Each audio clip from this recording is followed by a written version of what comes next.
주님의 평안을 빕니다. 오늘 함께 나눌 말씀은 가상칠언의 세 번째 말씀입니다. 요한복음 19장 25절에서 27절 말씀을 봉독해 드리겠습니다. 예수의 십자가 곁에는 그의 어머니와 이모와 글로바의 아내 마리아와 막달라 마리아가 섰는지라. 예수께서 자기의 어머니와 사랑하시는 제자가 곁에 서 있는 것을 보시고 자기 어머니께 말씀하시되 여자여 보소서 아들이니이다 하시고 또 그 제자에게 이르시되 보라 내 어머니라 하신대 그때부터 그 제자가 자기 집에 모시니라. 아멘. 이 본문을 읽는 방법은 크게 두 가지가 있습니다. 하나는 십자가에서 고통당하는 중에서도 마지막 순간 어머니에 대한 아들로서의 책임감으로 제자에게 어머니를 부탁하는 예수님의 사랑으로 읽는 것입니다. 특별히 어머니를 생각하는 예수님의 효심이 표현된 것으로 보기도 합니다. 그리고 다른 하나는 마리아와 예수의 사랑하는 제자로 알려진 요한을 잇는 새로운 가족의 탄생을 알리는 예수의 유언으로 읽는 것입니다. 이를 교회의 시작이라고 볼 수도 있을 것입니다. 그런데 이 두 해석을 어떻게 받아들이냐에 따라 전혀 다른 결과를 가져올 수 있습니다. 어떻게 그런지 함께 묵상하며 살펴보도록 하겠습니다. 먼저 십자가에서 죽어가는 예수님은 어머니를 향해 이렇게 말했습니다. 여자여 보소서 아들이니이다. 여기서 예수님이 왜 어머니를 여자여라고 불렀을까 하는 문제에 대해 지금까지도 여러 이견들이 있습니다. 그중 주가 누구인지를, 주님이 누구인지를 분명하게 하신 것이다. 예수님이 어머니의 아들로서의 입장에서가 아닌 메시아로서 마리아를 구원받아야 할 한 여자로 불렀다는 해석이 어느 정도 개연성을 가지고 있는 것으로 보입니다. 제가 찾기로는 성경에 예수가 마리아를 어머니라고 부른 적이 없습니다. 그리고 어머니를 여자여라고 부르는 것이 이번이 처음도 아닙니다. 요한복음 2장 4절 가나안 혼인잔치에서 마리아가 예수께 술이 떨어졌다고 하자 예수는 여자여 나와 무슨 상관이 있나이까? 라고 되묻습니다. 성경에 특별히 예수가 자신을 낳고 기른 혈육으로서의 어머니에 대한 애착을 찾아보기가 쉽지 않습니다. 성서에 기록된 예수와 예수 가족의 이야기는 우리의 상식과는 잘 맞지 않는 어색한 상황들이 곧잘 연출되고는 합니다. 마태복음 12장 47절입니다. 예수를 찾아온 가족 앞에 한 사람이 예수께 여짜오되 보소서 당신의 어머니와 동생들이 당신께 말하려고 밖에 서 있나이다 하니 예수는 누가 내 어머니며 내 동생들이냐고 하십니다. 본문으로 돌아와 27절 다시 읽어보겠습니다. 예수가 제자에게 이르시기를 보라 내 어머니라 하신대 그때부터 그 제자가 자기 집에 모시니라. 예수가 그의 믿을 만한 제자에게 어머니를 부탁하는 것은 인간적으로 자연스러운 일입니다. 그런데 예수에게는 그의 형제인 야고보와 요셉, 유다와 시몬 그리고 적어도 2명 이상의 누이들이 더 있었습니다. 마가복음 6장 3절에 보면 이 사람이 마리아의 아들 목수가 아니냐, 야고보와 요셉과 유다와 시몬의 형제가 아니냐, 그 누이들이 우리와 함께 여기 있지 아니하냐 하고 예수를 배척한지라 라고 기록하고 있죠. 그런데 형제 자매들을 다 두고 어머니를 굳이 제자에게 의탁했다는 사실이 잘 이해가 되지 않습니다. 사랑하시는 제자라고는 하나 우리의 의식 속에는, 우리 생각에는 가족이 책임져야지, 가족을 두고 타인에게 어머니를 부탁한다는 것은 어머니에게 여자여 라고 부르는 것만큼이나 맞지 않는 일인 것입니다. 그런데 가족에 대한 예수의 생각은 우리의 생각과는 많이 다른 것 같습니다. 마태복음 19장 29절입니다. 또 내 이름을 위하여 집이나 형제나 자매나 부모나 자식이나 전토를 벌인 자마다 여러 배를 받고 또 영생을 상속하리라. 예수는 가족을 버리라고 하십니다. 그뿐 아닙니다. 마태복음 10장 35절에 예수는 자신이 세상에 온 이유를 설명하시면서 내가 온 것은 사람이 그 아비와 딸이 그 아비와 그 딸이 어미와 며느리가 시어머니와 불화하게 하려 함이니 사람의 원수가 자기 집안 식구리라 라고 합니다. 37절입니다. 아버지나 어머니를 나보다 더 사랑하는 자는 내게 합당하지 아니하고 아들이나 딸을 나보다 더 사랑하는 자도 내게 합당하지 아니하며, 심지어 예수는 부친의 장례를 치르려는 제자들에게 죽은 자들이 그들의 죽은 자를 장사하게 하고 너는 나를 따르라 라고 말씀하십니다. 누가복음 9장 60절이죠. 이르시되 죽은 자들로 자기의 죽은 자를 장사하게 하고 너는 가서 하나님의 나라를 전파하라 하시고, 61, 62절 또 다른 사람이 이르되 주여 내가 주를 따르겠나이다마는 나로 먼저 내 가족을 작별하게 하소서. 그런데 예수께서 이르시되 손에 쟁기를 잡고 뒤를 돌아보는 자는 하나님의 나라에 합당하지 아니하니라 라고 하십니다. 이처럼 이곳저곳에서 드러나는 예수께서 가족에 대해서 하신 말씀들을 보면 가족에 대해 적대적이라고 부를 만합니다. 모두 그 이전에 기존의 가족 관계들을 강하게 거부하는 말씀들입니다. 이 말씀들을 여러분은 어떻게 이해하고 받아들이십니까? 만약 그렇다면 누구든지 자기 친족, 특히 자기 가족을 돌보지 않으면 믿음을 배반한 자요 불신자보다 더 악한 자니라 라고는 나는 디모데전서에서의 바울의 가르침은 예수의 가르침과 충돌하는 것일까요?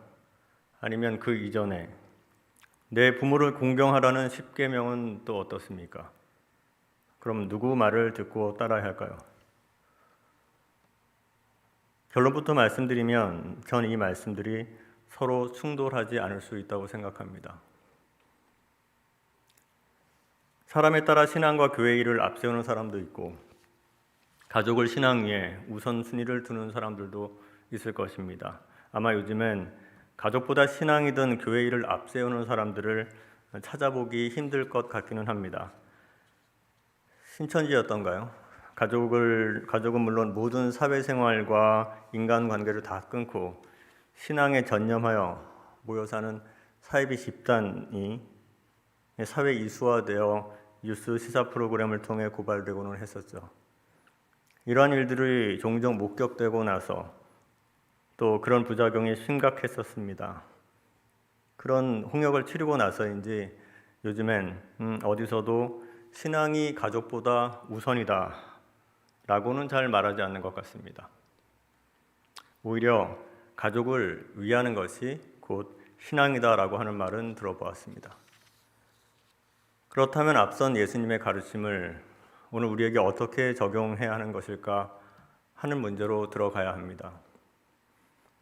아마도 어떤 목사가 가족보다 교회가 우선입니다 라고 말한다면 그에 따른 교인들의 반응을 어렵지 않게 예상할 수 있을 것 같습니다. 그래서 만약 그가 덧붙여 말하기를 제 말씀은 교회 일에 열심을 내느라 가족을 내팽겨 치라는 말이 아니라 혈연 가족보다 더 큰 것은 믿음으로 이루어지는 하나님의 가족인 교회입니다 라고 설명한다고 해도 그다지 설득력 있게 들리지 않을 것 같습니다. 왜냐하면 우리 사회에서 가장 상위적인 가치, 가장 우선시하는 것이 바로 가족이기 때문일 것입니다. 이를 달리 표현하자면 가족주의라고 할 텐데 이 가족을 우선시하는 한국인 정서에 녹아있는 가장 강력한 부대는 바로 혈연입니다. 가족이 최우선이죠. 한국 사회는 철저히 피를 나눈 가족이라는 울타리로 움직입니다. 피는 물보다 진하다 라는 말은 우리 사회에서 진리입니다. 그래서 아주 조금 과장하면 이는 예수님의 가르침도 이 진리를 거스를 수가 없을 것 같습니다. 그야말로 가족은 한국 사회뿐만 아니라 교계에서도 성역이라고 해도 좋을 것입니다. 가족이라는 울타리. 그런데 그 울타리는 울타리 안과 밖을 나눕니다. 울타리의 사람들에게는 안정과 지지를 제공하지만 울타리 밖은 위험과 차별이 존재합니다. 그러므로 혈연에 기초한 가족주의는 필연적으로 이기주의와 배타성을 내포하게 됩니다. 그 우리라는 경계가 뚜렷해질수록 우리 밖은 배제되는 것이죠. 이렇듯 나로부터 비롯된 우리라는 가족 이기주의는 지역 이기주의와 같은 형태로 나타나고 크게는 자국민 중심주의, 더 나아가서 자민족 중심주의와 같은 형태로 드러납니다. 내가 먼저이고 우리 가족이 우선이고 우리 동네, 우리 나라가 우선입니다. 글쎄요, 당연한 거 아닌가요? 특히 우리나라처럼 혈통주의가 팽배한 사회에서는 백예민족이라고 단일 민족 국가라고 자랑하면서 우리가 인지하지도 못하는 사이 타자와 타문화, 이방인에 대한 심리적인 저항이 강할 뿐더러 결과적으로 사회적 차별의 문제를 야기합니다. 누가 뭐랬던 익숙하지 않은 것은 싫다는 겁니다. 그럼 교회는 어떤가요? 흔히 교회를 가족 공동체라고 말하고는 합니다. 교회에서 서로를 형제와 자매로 부르는 것은 그런 전제를 드러내는 표현일 것입니다. 그렇지만 사실은 교회는 가족이 아닙니다. 가족이라고 말만 할 뿐 실제로 가족으로 여기지 않습니다. 그런지 아닌지 생각해 보십시오. 만약 제 얘기를 해서 죄송합니다. 여러분 가족 중 하나가 저처럼 신부전증으로 신장 이식이 필요했다고 가정해 보십시오. 제가 그 상황이 되었을 때 제 어머니는 혈액형이 저와 맞지 않아 자신의 신장을 떼어줄 수 없다는 사실에 오열하셨습니다. 이후 제가 15년 넘게 투석을 할 때 교회를 오래 다녔어도 다들 저보고 정말 힘드시겠다고, 얼마나 힘드시냐고 기도하겠다고 했지, 누구 하나 빈말로라도 자신의 신장을 주겠다고 나서는 사람은 단 한 번도 만나보지 못했습니다. 그런데 생명부지의 한 스님이 아무 조건 없이 굳이 제 얼굴 볼 필요 없다고 인사도 거절한 채 자신의 한쪽 신장을 떼어주고는 가셨습니다. 얼마 전 제 사촌 동생이 이야기하더군요. 아무래도 종교는 그래서 기독교보다는 불교가 낫더라고요. 제가 무슨 할 말이 있었겠습니까? 사랑한다는 100마디 말보다도 자신을 내어주는 행함이 생명을 살립니다. 사실 이마저도 식상합니다. 말로는 얼마든지 익숙하기 때문입니다. 만약 교회가 정말 가족 공동체라면 가족 중 누가 급히 돈이 필요하면 스스럼 없이 도와달라고 할 수 있을 것입니다. 주는 사람이나 필요한 사람이나 부담이 없습니다. 은서가 얼마나 떳떳하게 엄마 아빠에게 자신이 필요한 것을 달라고 하는지 들어서 잘 알고 있습니다.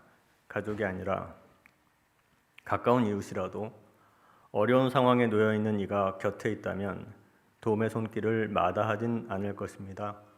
비록 생명을 내어주진 못하더라도 말입니다. 언젠가 가까이 아는 분이 잠시 어려움이 생겨 제게 도움을 구하신 적이 있습니다. 누구라도 살다 보면 급히 돈 필요한 일이 있지 않습니까? 그런데 마침 제가 수중에 가진 돈이 없었습니다. 마이너스 통장을 한 달 메꾸고 또 빌리고 하는 처지라 여윳돈이 있을 리가 없었습니다.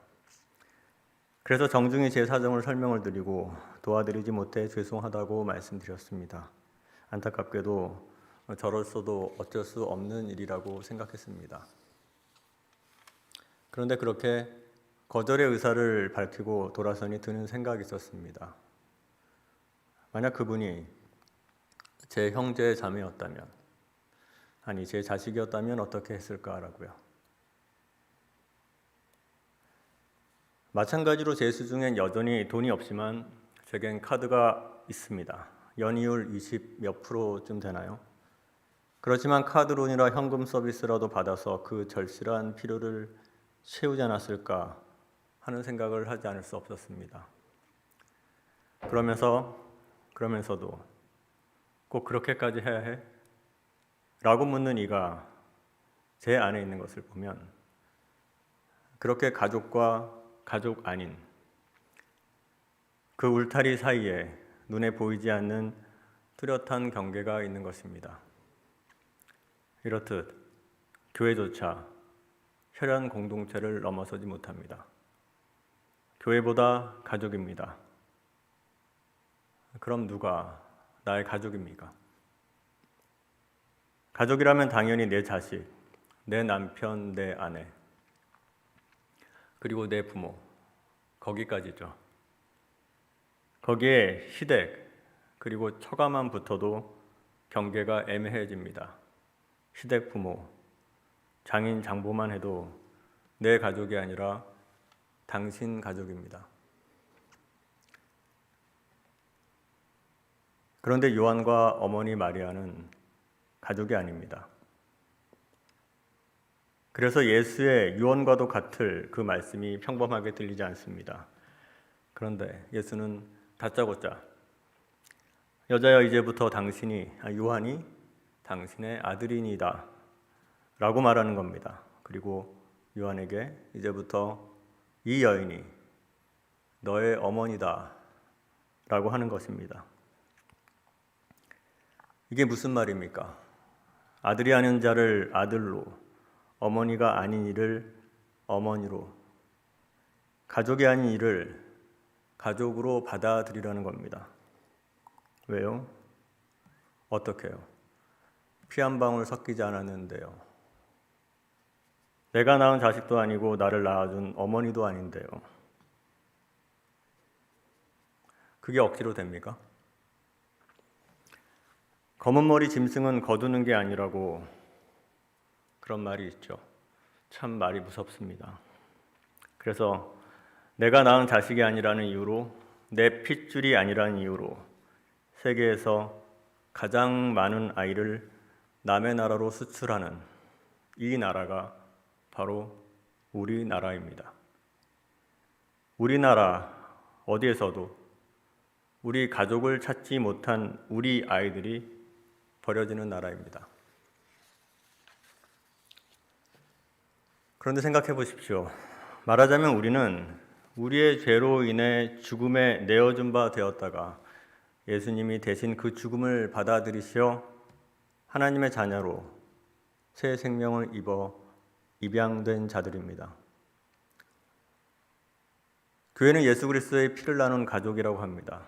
더 나아가 교회가 하나님을 아버지라고 부르는 영적 가족이라고 말할 때 그 말은 교회의 구성원인 성도들은 서로에 대해 형제 자매가 된다는 뜻입니다. 저는 여러분에게 이 가르침이 새로운 것이라고 생각하지 않습니다. 그래서 덧붙이자면 요한일서 3장 15절 말씀에 그가 우리를 위하여 목숨을 버리셨으니 우리가 이로써 사랑을 알고 우리도 형제들을 위하여 목숨을 버리는 것이 마땅하니라 라고 하셨을 때 이 형제들이 생물학적 혈연만을 의미하는 것이겠습니까? 그러나 오늘날 교회에 만연한 가족주의는 내 가족, 우리 교회가 주는 안일함에 빠져 자기들끼리 모여 스스로 위안 삼는데 그치게 합니다. 사실은 교회 안에서도 그들의 사회적, 경제적 배경과 수준이 맞는 그들끼리 따로 모이게 마련이죠. 각자가 기준이 되어 자기 기준에 맞는 사람들하고만 말을 트는 겁니다. 수가 많던 적던 말이 통하는 이들끼리, 익숙하고 편한 사람들끼리 말입니다. 낯설음이 주는 불편함을 감수할 생각이 없습니다. 그래서 설사 멀리 있는 난민을 위해 기도할지언정 그들이 우리들을 삶 가까이 다가오는 것을 수용하지 못합니다. 그런데 불편스럽게도 기독교는, 우리가 믿는 복음은 그리스도 안에서 모든 일을 계층과 조건에 상관없이 종이나 자유자나 유대인이나 이방인 모두를 형제와 자매로 한 가족으로 받아들입니다. 우리가 유대인이나 헬라인이나 종이나 자유인이나 다 성령으로 세례를 받아 한 몸이 되었고, 고린도전서 12장 13절 말씀입니다. 누가 나의 어머니며 누가 나의 형제들이냐 라고 물으신 예수님이 말씀하십니다. 누구든지 하나님의 뜻대로 하는 자가 내 형제요 자매요 모친이니라. 혈육 공동체는 우리의 이상일 수 없습니다. 하나님 나라의 가족은 담을 허물고 다리를 놓습니다. 십자가에 달려 죽으심 앞에 마리아와 요한을 하나로 묶어 주셨듯 십자가의 피 흘리심으로 우리 서로를 한 가족으로 묶어 주신 것입니다. 그렇게 주께서 그의 사랑하심과 희생으로 묶어 주신 가족이 교회입니다. 그러므로 진정한 가족은 혈육의 끈으로 맺어진 가족이 아니라 사랑으로 맺어진 가족입니다. 그렇게 우리가 서로를 사랑하고 서로의 아픔과 빈 자리를 채워주는 것이야말로 바로 주님께서 십자가에 남기신 그분의 유언을 따르는 것입니다. 늘 그렇듯 그 일은 말처럼 그리 간단하지도 쉽지도 않습니다. 사실 그 일은 예수가 지셨던 바로 그 십자가를 함께 지는 것입니다. 고통스럽고 고난이 따르는 길입니다. 그럼에도 우리 자신이 그렇듯이 사랑할 수 없는 이들을 사랑하고 나와 다른 타인을 나의 삶으로 받아들이는 것, 예수께서 우리를 위해 그러셨듯 나를 내어주는 것, 그것이 예수님의 세 번째 유언의 말씀을 따르는 길입니다. 영화 한 편을 소개해드리고 마치도록 하겠습니다. 어느 가족이라는 영화입니다. 어느 특별한 가족의 이야기라고 해도 좋을 것 같습니다. 조금은 특별해 보이는 이 평범한 가족은 남자아이 쇼타를 둔 부모와 처제 유키, 그리고 할머니, 이렇게 5명으로 구성되어 있습니다. 그런데 우연히 길 위에서 떨고 있는 한 소녀를, 그 소녀 이름이 유리인데, 유리를 발견하고 집으로 데려와 가족처럼 함께 살게 되면서 일어나는 일입니다. 그 아이를 찾는 부모 대신 어린이집 교사에 의해서 유괴범으로 몰려 조사를 받게 되는 과정에서 그 평범해 보이는 그 가족의 평범치 않은 진실이 드러나게 됩니다. 유튜버 분이 감사하게도 이번 영화 리뷰에 사용을 허락해 주셔서 함께 나눌 수 있게 되었습니다. 마지막까지 보시고 감상하시길 바랍니다. 먼저 기도하겠습니다. 주님, 우리에게 진정한 가족이 누구인지, 그리고 진정한 교회가 무엇인지 알게 해주시기를 구합니다. 그렇게 진정한 가족이 되고 진정한 교회가 되어 살게 해주십시오. 예수님의 이름으로 기도합니다. 아멘. 한 소년이 마트 안으로 들어옵니다. 그리고 아빠와 같이 보이는 남자와 천천히 식품 코너를 돌기 시작하죠. 서로 주먹을 맞부딪히며 헤어지는 부자. 얼마 후 과자 코너에 서 있는 아들을 보며 아버지는 손가락으로 신호를 보냅니다. 곧이어 아들은 초콜릿 한 봉지를 몰래 가방에 넣습니다. 그리곤 서로 눈빛 교환을 하며 천천히 매장 안을 도는 아버지와 아들. 한 매장 직원이 라면 코너 앞에 선 아들을 예의주시합니다. 아버지가 매장 직원의 시선을 차단해 주자마자 자연스럽게 라면을 가방에 담습니다. 그리곤 일을 모두 마친 듯 아버지와 아들은 매장을 조용히 빠져나가죠. 두 부자는 맛있는 고로케를 먹으며 오늘도 무사히 훔친 물건을 가지고 집으로 가고 있었죠. 그때 옆에서 무언가 소리가 들립니다. 한 여자아이가 추운 겨울 베란다에 홀로 나와 있었죠. 하지만 이번이 처음이 아닌가 봅니다.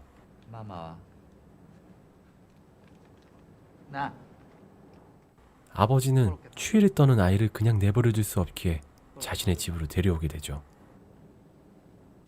그 집에서는 여느 집과 다르지 않아 보이는 엄마, 누나, 할머니 이렇게 5 식구가 함께 살고 있었죠.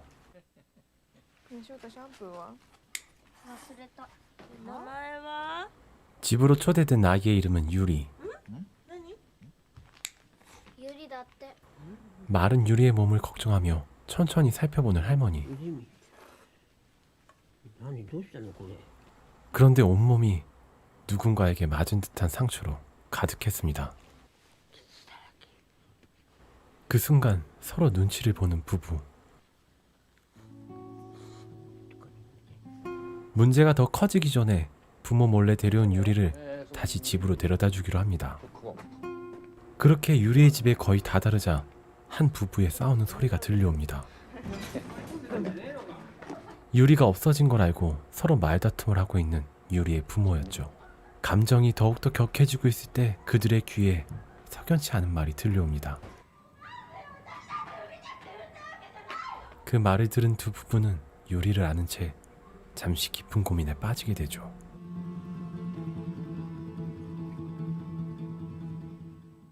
여느 때와 같이 바쁜 아침을 보내는 가족들. 그 사이엔 유리도 함께였습니다. 첫 신고식을 멋지게 치른 채 말이죠.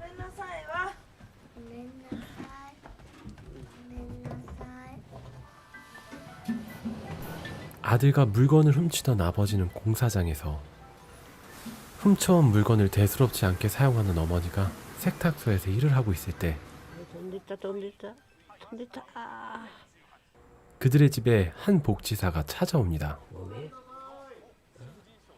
할머니는 쇼타에게 유리를 데리고 나가라고 하죠.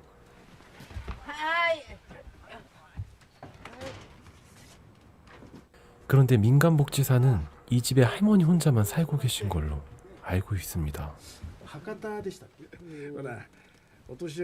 할머니는 무슨 이유로 이들을 숨기고 있는 걸까요? 그렇게 몰래 도망쳐 나온 쇼타와 유리. 학교를 마치며 돌아오는 또래 아이들을 보며 다다른 곳은 어느 작은 문방구.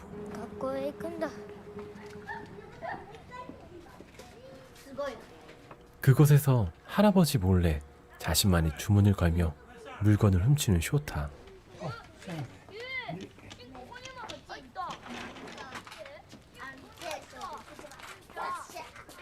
쇼타는 훔친 물건을 유리에게 자신 있게 보여줍니다. 그리곤 자신만의 아지트로 유리를 데리고 온 쇼타는 유리의 몸에 난 상처를 보고 묻습니다. 그냥 넘어졌다고만 대답하는 유리. 하지만 아무리 봐도 누가 때린 듯한 상처. 쇼타는 어머니를 의심하지만 유리는 새 옷을 사주는 어머니는 착하다고 합니다. 그날 저녁 몰래 데려온 유리를 보고 앞으로의 일을 걱정하고 있을 때 공사장에서 발을 다쳐 한순간 백수가 되어버린 아버지가 들어옵니다. これもうじゃあ1ヶ月くらい仕事無理？ 발을 다친 아버지를 데리고 온 동료가 할머니를 보고 이렇게 말합니다. 怖いですねばあちゃん 할머니가 아니었네요. 腹違いの 그런데 딸이 아니라 배달은 잠이었습니다. 다음 날 손녀와 함께, 아니 딸과 함께 같이 점심을 먹게 된 할머니.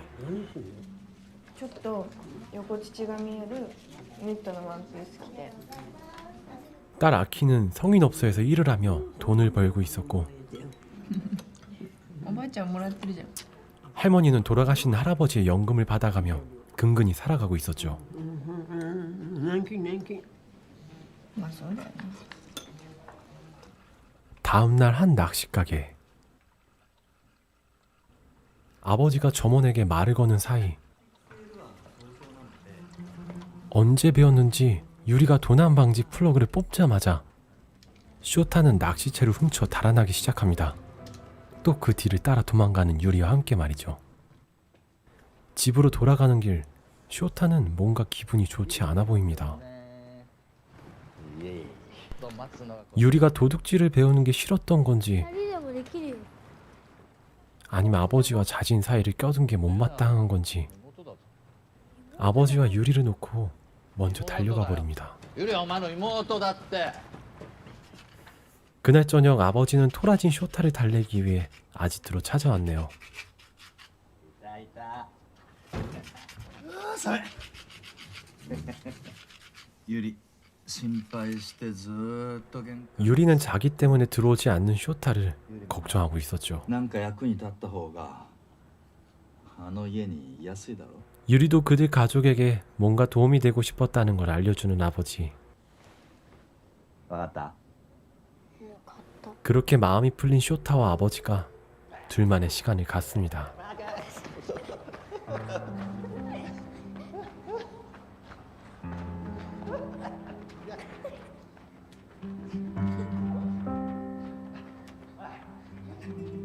며칠 뒤 유리가 실종됐다는 뉴스가 TV에 나오기 시작했습니다.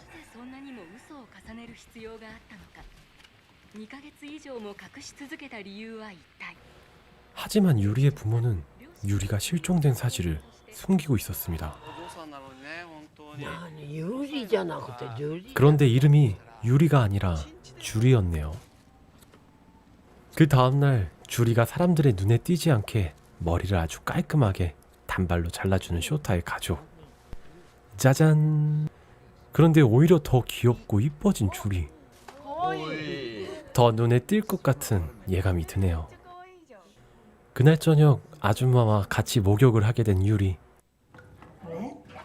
これねアイロンでチューって 서로에게 난 상처를 보며 피를 나눈 가족보다 더 진한 감정을 느끼게 되죠.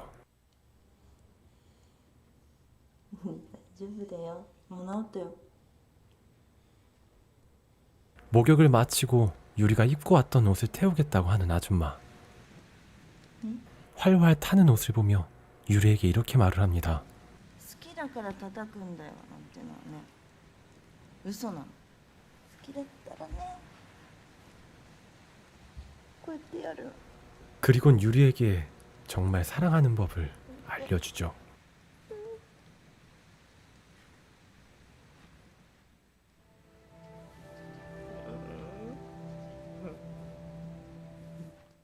무더운 여름낮, 쇼타는 유리에게 기다리라고 하며 마트 안으로 들어갑니다.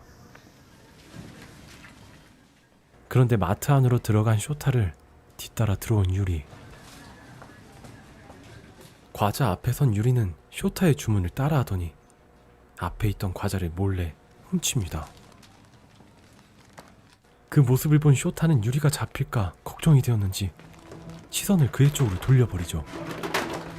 양파 하나를 들고 필사적으로 직원을 피해 도망가는 쇼타.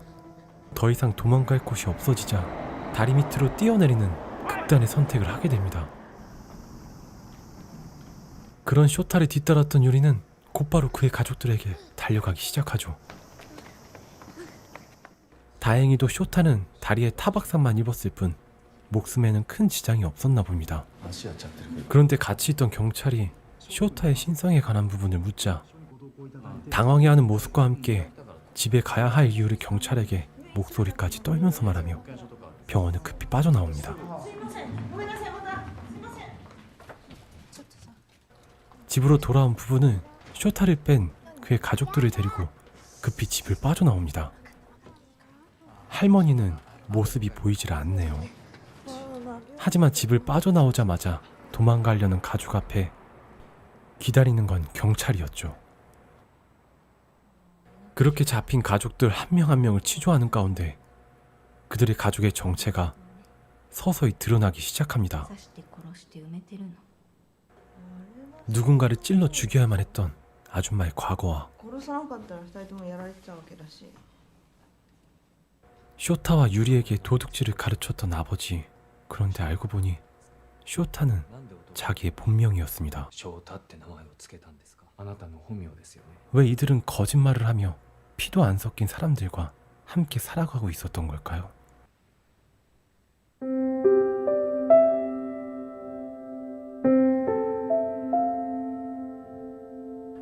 친부모에게 학대를 받아가며 아픔을 숨기고 있던 유리를 자신의 직장까지 버려가며 친딸처럼 사랑해줬던 아줌마. 쇼타와 유리에게 비록 좀도둑질을 가르쳤지만 진짜 아버지처럼 가슴 따뜻하게 대해주던 아저씨. 그리고 누구보다도 아키를 아껴주었던 할머니와 그런 할머니를 자신의 친할머니처럼 사랑해주었던 아키. 짧은 만남에도 불구하고 친형제보다 더 서로를 의지하며 지내왔던 쇼타와 유리. 진짜 피를 나눈 가족보다 더 단단하고 끈끈한 정으로 살던 어느 가족의 이야기.